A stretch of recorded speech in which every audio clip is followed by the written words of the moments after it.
Cabin mate 24 hours study hall and work space mobile app download చేసుకుని ఇప్పుడే మీ cabin book చేసుకోండి.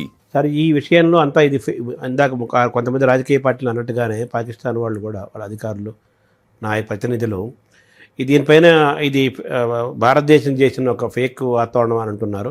ఇంకో పక్క తటస్థమైన దర్యాప్తు జరగాలి, దానికి మేము సిద్ధంగా ఉన్నామని పాకిస్తాన్ అంటోంది.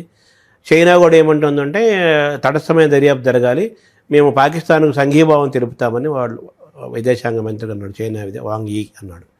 దీన్ని ఎలా చూస్తున్నారు సార్? చైనా ఎప్పుడు కూడా వాడి చెయ్యప్పుడు వాడు కాల్చుకోడండి. మనకున్న అనుభవం ఏమిటంటే చైనా వాడు కేవలం బోన్లో ఉన్న పులి ఆయన గాండ్రించినట్టుగా గాండ్రిస్తాడు అంతే. అందుకని ఎప్పుడు కూడా పంజా విసరడు, వాడు బయటకు రాడు. ఎందుకంటే మనం చూసాం గల్వాన్లో కూడా ఆ సమయంలో జరిగిన చిన్న కొన్ని అవాంతరాలు సమస్యల వల్ల అనేక మంది చైనా యుద్ధ సైనికులు చనిపోయారని చెప్పి మనకు వార్తలు ఆ రోజుల్లో వచ్చాయి.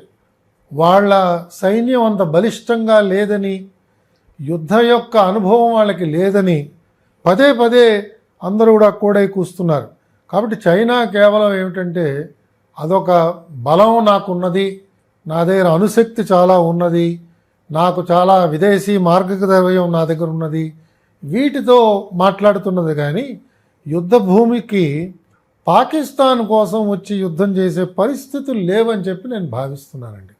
అంతేకాకుండా చైనాకి రష్యాకి చాలా చాలా దగ్గర సంబంధాలు ఉన్నాయి. మనం చూస్తున్నాం ఈ యుక్రెయిన్ వార్లో కూడా రష్యా భారతదేశం వైపే మొగ్గు చూపింది, భారతదేశ ప్రధాని చెప్పిన మాటలన్నింటినీ గౌరవించింది, భారతదేశంతోనే దౌత్య సంబంధాలని బలపరుచుకుంది. కానీ ఇంకే దేశంతో కూడా రష్యా దేశం చేసుకోలేదు. పుటిన్ అక్కడ అధ్యక్షుడిగా ఉన్నన్ని రోజులు నా అనుమానం చైనా ఏమాత్రం కూడా దాని పరిస్థితిలో మార్పు ఏమి ఉండదు, అది ఏమాత్రం కూడా యుద్ధానికి దగ్గరగా రాదు.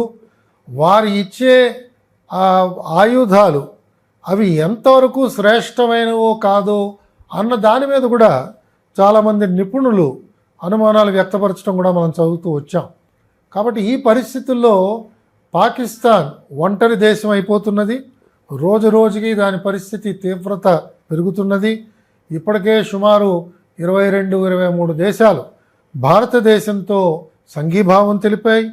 వారందరూ కూడా భారతదేశ ప్రధానమంత్రికి సందేశాలు పంపించి జరిగిన మారణకాండకి తీవ్రమైన దిగ్భ్రాంతిని వారందరూ కూడా తెలియజేశారు.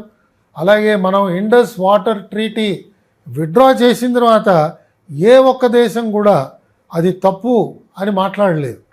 కాబట్టి పాకిస్తాన్కి బహుశా సమయం ఆసన్నమైనది.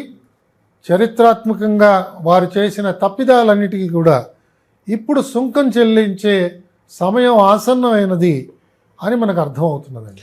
సుమన్ టీవీలో మీ పర్సనల్ అండ్ బిజినెస్ ప్రమోషన్స్ కోసం కింది నెంబర్కి కాంటాక్ట్ చేయండి.